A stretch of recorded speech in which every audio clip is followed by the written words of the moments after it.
अस्सलाम वालेकुम। आज हम बात करेंगे बैटरीज़ और उनके चार्जर्स के बारे में। और ये वीडियो थोड़ी सी लंबी होगी क्योंकि इसमें प्रोडक्ट्स ज़्यादा हैं और टेक्निकल चीज़ें भी काफ़ी सारी हैं जो कि डिस्कस होने वाली हैं। और मैं ये चाह रहा हूँ कि ये सारी चीज़ें एक ही वीडियो में डिस्कस हो जाएं। सो अली इधर लेके आए हैं आप। सबसे पहले हम इस बैटरी की बात करेंगे। ये है लिथियम आयन बैटरी जो कि 10,000 mAh की है और इसके साथ कोई सर्किट नहीं लगा हुआ।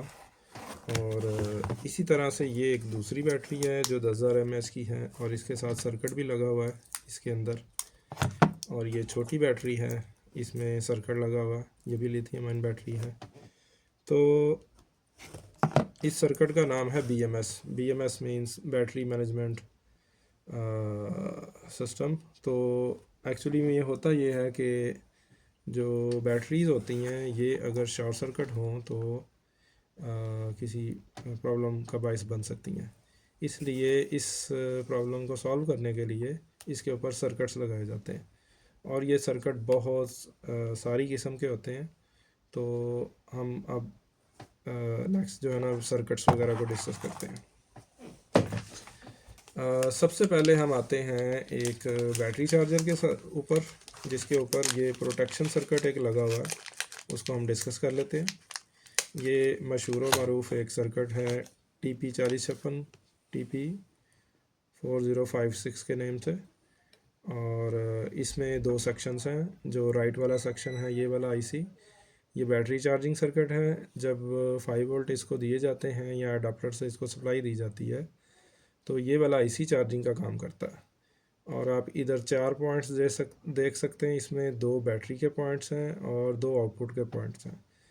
तो एक्चुअली में जो ये वाले ICs लगे हुए हैं ये प्रोटेक्शन का काम करते हैं। ये सेंस करते हैं कि कितना करंट गुजर रहा है बैटरी में से, और अगर एक सर्टन लिमिट से ज़्यादा करंट गुजरता है तो ये आउटपुट बंद कर देते हैं। इससे होता ये है कि ये बैटरी जो है शॉर्ट सर्किट होने की सिचुएशन में सिस्टम से डिस्कनेक्ट हो जाती है और सिस्टम भी बच जाता है, बैटरी भी बच जाती है और उसमें आग भी नहीं कोई लगती। तो ये जो BMS वाला सेक्शन है ये अलग से भी मिलते हैं और इसकी किस्में भी बहुत सारी हैं, और जो चार्जर्स हैं ये भी बहुत सारी किस्म के हैं। तो सबसे पहले हम BMS वगैरह डिस्कस कर लेते हैं। ये एक और BMS है जो कि 3 साल को सीरीज़ में लगाने के लिए यूज़ होता है। अब ये इस BMS के ऊपर आप देखेंगे कि ये 1 2 और 3 ICs लगे हुए हैं, 1 2 3, और उसके साथ कुछ ट्रांसफ़र वगैरह लगे हुए हैं। उसके साथ ये बड़े ट्रांसफ़र लगे हुए हैं जो कि आउटपुट को ऑन ऑफ करने में इस्तेमाल होंगे। और ये जो छोटे वाले ICs हैं ये बेसिकली ये सेंस करते हैं कि किस बैटरी के कितने वोल्टेज हैं। अब इसके साथ चूँकि 3 सेल्स या 3 बैटरीज छोटी छोटी लगेंगी तो उन बैटरीज़ में एक नई प्रॉब्लम जनरेट हो सकती है, वो हो सकती है बैलेंसिंग की। तो फ़र्ज़ करें एक बैटरी 4.2 पे है, एक बैटरी 4.3 पे है, एक 4.1 पे है। तो ये तीनों बैटरीज़ आपस में बैलेंस नहीं है। जब इनके ऊपर लोड डाला जाएगा या इनको चार्ज किया जाएगा तो चूँकि करंट सारों के अंदर से एक ही वैल्यू का गुजरेगा तो कभी भी ये एक दूसरे के बराबर नहीं आ सकेंगी। इस इशू को सॉल्व करने के लिए ये जो BMS है ये बहुत सारी किस्म के डिज़ाइन किए जाते हैं। इनमें से कुछ ऐसे BMS होते हैं जिसमें ये बैलेंसिंग का फ़ीचर नहीं होता, कुछ ऐसे होते हैं जिसमें बैलेंसिंग का फ़ीचर होता है। और जो बैलेंसिंग के फ़ीचर वाले BMS हैं वो भी आगे 2 3 किस्म के हैं। एक है रजिस्टर टाइप जिसमें बैलेंसिंग के लिए रजिस्टर लगा होता है, और उसमें आइडिया ये है कि अली मेरे ऊपर फोकस करो। उसमें आइडिया ये है कि जो रजिस्टर्स हैं वो हर बैटरी के साथ कनेक्ट करके, सेल के साथ कनेक्ट करके जो एक्स्ट्रा वोल्टेज होते हैं उनको डिस्चार्ज किया जाता है और डिस्चार्ज करके दूसरे सेल के इक्वल लाया जाता है। तो इस तरीक़ाकार में चूँकि एनर्जी जो है वो रजिस्टर के क्रॉस ड्रॉप होती है और रजिस्टर हम बहुत बड़ा नहीं लगा सकते। अगर लगाएंगे भी और तेज़ी से अगर ये काम करेंगे तो सिस्टम में PCB के ऊपर बहुत सारी हीट जनरेट होगी। इसलिए ये रजिस्टर की वैल्यू बहुत छोटे करंट के लिए डिज़ाइन की जाती है और जो बैलेंसिंग का प्रोसेस है ये कई दिनों के ऊपर मुहित होता है। अगर आप 3 अनबैलेंस सेल्स को लगा देते हैं तो उनके बैलेंस के हिसाब से, बैलेंस की जो भी कंडीशन है, अगर ज़्यादा बड़ा अनबैलेंस है तो बहुत सारे दिन लगेंगे, अगर छोटा इनबैलेंस है तो कुछ घंटों में ये बैलेंस हो जाएगा। ये बैलेंसिंग एक बहुत बड़ा इशू है सेल्स का। जो लोग इस फील्ड में काम करते हैं उनको शायद आइडिया हो। मैं चूँकि पाकिस्तान में लोग ज़्यादा स्टडी नहीं करते, लेकिन ये बहुत बड़ा रीज़न है बैटरीज़ के ख़राब होने का। इसलिए बैलेंसिंग के ऊपर बहुत ज़्यादा फोकस होना चाहिए। जब आप सेल पहली दफ़ा सीरीज़ में कनेक्ट करें तो उनको पहली दफ़ा आप पैरेलल में लगा के बैलेंस लाजमी करें, ताकि ये जो बैलेंसर है ये जो माइनर इनबैलेंस होगा उसको जल्दी कवर अप कर ले। लेकिन अगर आप फ़र्ज़ करें कि एक बैटरी बिल्कुल डिस्चार्ज है और एक फुल चार्ज है, उसको आप सीरीज़ में लगा के उसके साथ BMS भी लगा देते हैं और फिर आप यूज़ करना शुरू कर देते हैं, तो फिर भी ये बैटरीज़ डैमेज हो जाएंगी। उसकी वजह यह है कि जब आप इन बैटरीज़ पर लोड डालेंगे तो जो बैटरी फुल होगी वो तो कुछ ना कुछ वोल्टेज देगी, और जो कट ऑफ की लिमिट लगाई होगी वो वाले वोल्टेज दोनों बैटरीज़ के इक्वली डिस्चार्ज होने से अपीयर होंगे। तो चूंकि सिस्टम को पता नहीं चलेगा कि बैटरी लो वाकई में हुई है या कोई स्पेसिफिक सेल खाली हो गया, इसलिए जो सिस्टम है वो बैटरी यूज़ करता रहेगा और जो सेल अनबैलेंस होगा वो डीप डिस्चार्ज हो जाएगा। इसलिए अनबैलेंस सेल्स जो हैं वो BMS के साथ भी कनेक्ट नहीं करने चाहिए, उनको पहले बैलेंस करना चाहिए और फिर उसको सिस्टम में यूज़ करना चाहिए। अच्छा, ये रजिस्टर चूँकि स्लो बैलेंसिंग करते हैं, इसमें एक नई किस्म, दूसरी किस्म होती है कैपेसिटर्स बैलेंसिंग की। उसमें ये होता है कि एक कैपेसिटर को एक बैटरी के ऊपर चार्ज करने के बाद, जो कि ओवर होती है, और उसके बाद उसको खाली वाली बैटरी या इन बैलेंस जो बैटरी नीचे वाली होती है जिसके वोल्टेज कम होते हैं उसके साथ कनेक्ट कर दिया जाता है। और ये प्रोसीजर बार बार किया जाता है, ये एक्चुअली में ICs कर रहे होते हैं। इस तरीके से बहुत तेज़ी से बैटरी को बैलेंस किया जा सकता है। तीसरी टेक्निक है इंडक्टर की, जिसमें कॉइल को ऑन किया जाता है, जैसे बूस्ट कन्वर्टर्स होते हैं, उसमें कॉइल्स को ऑन ऑफ करके उसमें जो बैक EMF बनती वो दूसरे सेल को भेज दी जाती है। तो एक सेल से एनर्जी निकाल के दूसरे सेल में सेव करवाई जा रही होती। कैपेसिटर और इंडक्टिव दोनों मेथड्स में एनर्जी का ज़या कम होता है, रजिस्टर वाले मेथड में एनर्जी का ज़या ज़्यादा होता है। तो बैलेंसर जो हैं आपको बहुत सारी किस्मों में मिलेंगे। जो आपका BMS है उसके ऊपर जो बैलेंसिंग वाले सर्किट्स होते हैं उसमें छोटे बड़े रजिस्टर लगे हो सकते हैं। तो आप यहाँ पे आएँ ज़रा, इस पीस के ऊपर जो बैलेंसिंग के लिए रजिस्टर लगे हैं ये बहुत छोटे लगे हुए हैं, तो मे भी इसको मंथ लग जाए बैलेंसिंग करने में। तो जो अच्छे BMS होते हैं उसमें रजिस्टर थोड़े से बड़े लगे होते हैं इस तरह के, ठीक है। सो ये बैलेंसर जो है 20 एम्पेयर का है और 3 सेल्स के लिए। अब हम आते हैं चार्जर्स की तरफ। पहला सर्किट हमने देखा TP4056 का। TP4056 आपको ऐसे भी मिलते हैं जिसमें बैलेंसर नहीं लगा होता। तो ये नेक्स्ट TP4056 मॉड्यूल है, इसमें आप गौर करेंगे तो ये बिल्कुल आइडेंटिकल सर्किट है दूसरे की तरह ये वाला, लेकिन इसमें बैलेंसर नहीं लगा हुआ। अब ये बनाए क्यों हैं? बनाए इस वजह से हैं कि कुछ बैटरीज़ में बिल्ट इन प्रोटेक्शन लगी होती है, तो प्रोटेक्शन वाला जो सर्किट है वो इसमें नहीं इंस्टॉल किया जाता। तो इसके साथ ये वाला सिस्टम लगेगा, और इस बैटरी को अगर आपने यूज़ करना है तो आप ये वाला चार्जर यूज़ करेंगे क्योंकि इसके ऊपर प्रोटेक्शन लगी हुई है। अब नेक्स्ट मॉड्यूल देखते हैं TP4056 का, जो कि ये वाला है। इसमें और पहले वाले में फ़र्क सिर्फ ये है कि इसकी जो चार्जिंग पोर्ट है वो टाइप C वाली है। इसी तरीके से आपको टाइप C में बैलेंसर वाला भी मिल जाएगा। तो ये वाला जो IC है TP4056, इसके तकरीबन सारे वेरिएंट्स मौजूद हैं, BMS के साथ, BMS के बगैर, और टाइप C के साथ, और माइक्रो USB जो पाकिस्तान में ज़्यादा यूज़ होती है। इसमें V3 में भी बनते हैं दुनिया में, लेकिन पाकिस्तान में V3 वाली केबल जो है ना बहुत कम यूज़ होती है, वो कैमरा वगैरह में यूज़ होती है। अच्छा, ये हमारे ICs हो गए, चार्जर हो गए। इसमें कुछ नेक्स्ट हम इससे अच्छी क्वालिटी के चार्जर में जाते हैं। ये वाली जो चार्जर्स की सीरीज़ है ये इंडक्टर के साथ है। इसको हम अब इसके साथ कंपेयर कर लेते हैं। ये वाला जो आईसी है एक्चुअली में क्या करता है कि जो इनपुट पे वोल्टेज आ रहे होते हैं वो ज़्यादा होते हैं, वो 5 वोल्ट होते हैं, और आपकी जो बैटरी है वो होती है 3.7 वोल्ट पे। अब 5 वोल्ट डायरेक्टली बैटरी के साथ जोड़े नहीं जा सकते। तो इसका हल ये होता है कि ये वाला आईसी वोल्टेज को ऑन ऑफ करता है, थोड़ी देर के लिए ऑन करता है और फिर बंद कर देता है। इसको PWM कहते हैं।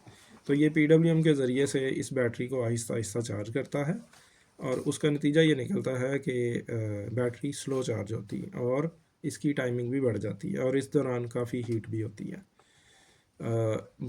जो हीट होती है वो एक्चुअली में पावर लॉस होता है, और इससे जो मेनली इशू आता है वो टाइम का आता है। ये चूँकि ऑन ऑफ करके बिजली को इसको चार्ज कर रहा होता है, इसलिए जो टाइम है वो ज़्यादा होता है। अब जो ये वाला मॉड्यूल्स हैं ये एक्चुअली में क्या करते हैं, इसमें जो वोल्टेज आ रहे होते हैं इनपुट पे वो ज़्यादा ही होते हैं। वो आप इसको 6 वोल्ट दे दें, इसको 7 वोल्ट दे दें, 8 वोल्ट दे दें, 9 वोल्ट दे दें, ये क्या करते हैं उन वोल्टेज को कन्वर्ट करते हैं लो वोल्टेज पे, और लो वोल्टेज इसको दे देते हैं। तो इसमें चूँकि ऑन ऑफ नहीं हो रहे, कंटिन्यूसली वोल्ट मिल रहे हैं, इसलिए उसको तेज़ी से चार्ज करता है, और जो एनर्जी लॉसेस हैं वो भी कम हो जाते हैं, और जो चार्जिंग की स्पीड है वो भी बढ़ जाती है। ये चार्जर 1 एम्पेयर तक चार्ज करता है। ये वाले जो चार्जर हैं ये 4 एम्पेयर तक चार्ज करते हैं, और ये आपको 2 साल वाले ही चार्जिंग करने वाले, 3 साल वाले भी मिल जाते हैं, और 4 वाले भी मिल जाते हैं। अच्छा, इनमें बैलेंसर मौजूद नहीं है। आगे चलते हैं हम। ये एक सर्किट है जो कि चार्जर ही है, लेकिन इसके अंदर बिल्ट इन बैलेंसर भी है। इसमें इस वाले फॉल्ट भी दूर किए हुए हैं और ये वाले फॉल्ट भी दूर किए हुए हैं। सो ये इन दोनों से बेहतर है, हाई परफॉर्मेंस है, लेकिन ऑब्वियसली इसकी कॉस्ट भी ज़्यादा है। तो इसके ऊपर बैलेंसिंग के लिए जो सर्किटरी दी है वो अलग से है, और इसका जो कंट्रोलर है वो भी लेटेस्ट है। आप TQFP ICs देख सकते हैं इसमें, और ये जो ICs हैं ये पुराने ओल्ड फैशन के ICs हैं। नेक्स्ट हम चलते हैं अब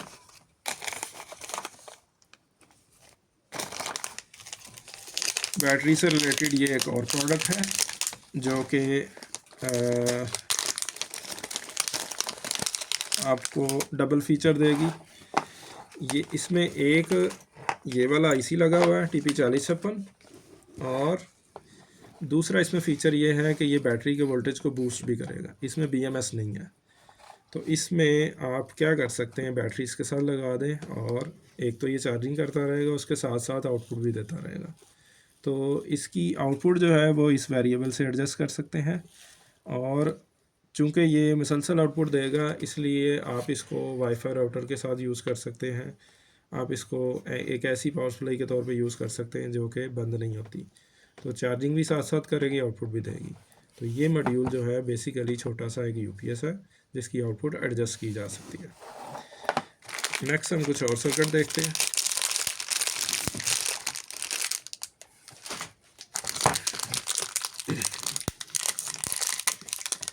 ये भी इसी तरह का सर्किट है जो कि एक्चुअली में आपको आउटपुट पे USB पिन पे वोल्टेज दे देगा, उसके साथ साथ ये बैटरी चार्जिंग भी करेगा और बूस्टिंग भी करेगा।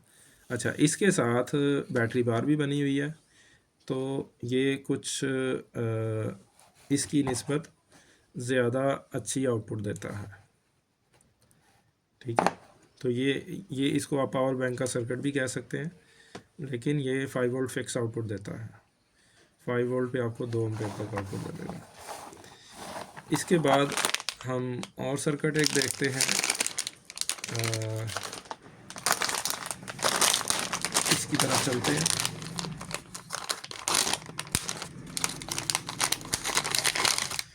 ये है जी राउटर बनाने के लिए, और इसमें बेसिकली आप क्या कर सकते हैं कि आप वाईफाई राउटर्स के जो UPS होते हैं वो बना सकते हैं, और उसके अलावा भी मल्टीपल यूज़ केसेस हैं इसके। इसमें आप क्या करेंगे कि 3 बैटरी सीरीज़ में लगा के यहाँ पे कनेक्ट कर दें, सेल्स लगा लें या 18650 के। या आप वो लगा दें लिथियम आयन बैटरीज़ लगा दें ये पाउच टाइप सीरीज़ में, और ये बैटरी बार भी आपको दे देगा और मल्टीपल आउटपुट भी दे देगा। तो इसकी आउटपुट पे आप ले सकते हैं 12 वोल्ट, 9 वोल्ट और 5 वोल्ट। तीनों आउटपुट्स जो हैं आप एट ए टाइम इसकी आउटपुट पे यूज़ कर सकते हैं। तो ये बड़ा एक अच्छा डिज़ाइन है जो कि पोर्टेबल यूपीएस वगैरह बनाने के लिए यूज़ होता है। इस पर बहुत सारी डिवाइसेस लगाई जा सकती हैं राउटर के अलावा भी। अच्छा जी, नेक्स्ट हम चलते हैं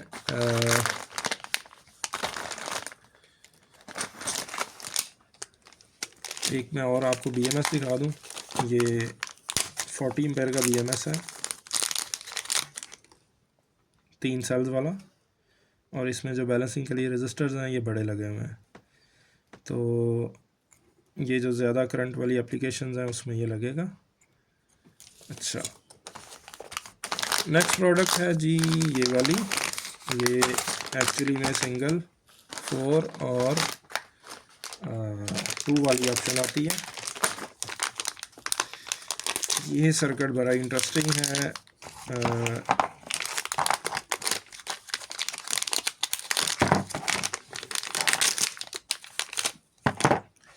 ये बेसिकली क्या करता है, आप इसको 12 वोल्ट दे दें, कार की बैटरी से दे दें या बाइक की बैटरी से दे दें, और आउटपुट पे आपको फास्ट स्पीड QC3 प्रोटोकॉल के साथ आपको आउटपुट पे मोबाइल चार्जिंग के लिए सप्लाई मिल जाएगी।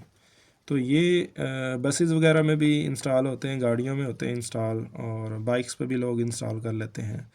ये कुछ लोग अपने एक ऐसी जगह जहाँ पे मल्टीपल मोबाइल चार्ज करने होते हैं उस जगह पे भी इसको इंस्टॉल कर देते हैं। ये 2 वाला है, 2 मोबाइल एट ए टाइम ये चार्ज करेगा।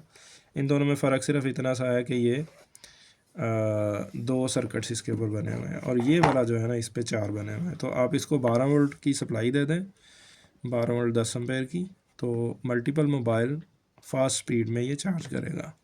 तो जिनका यूज़ बहुत ज़्यादा है, जिन्होंने बहुत ज़्यादा मोबाइल चार्ज करने होते हैं, वो लोग ये इस तरह का सर्किट यूज़ कर सकते हैं। जैसे रिसेंटली इस्तेमाल हो रहा है, वहाँ पे लोगों को बहुत सारा इशू होता है मोबाइल चार्जिंग का, तो कुछ लोगों ने वहाँ पे ये वाली इस तरह की पोर्ट्स बना के तो लोगों को मोबाइल चार्जिंग की फैसिलिटी दी हुई है।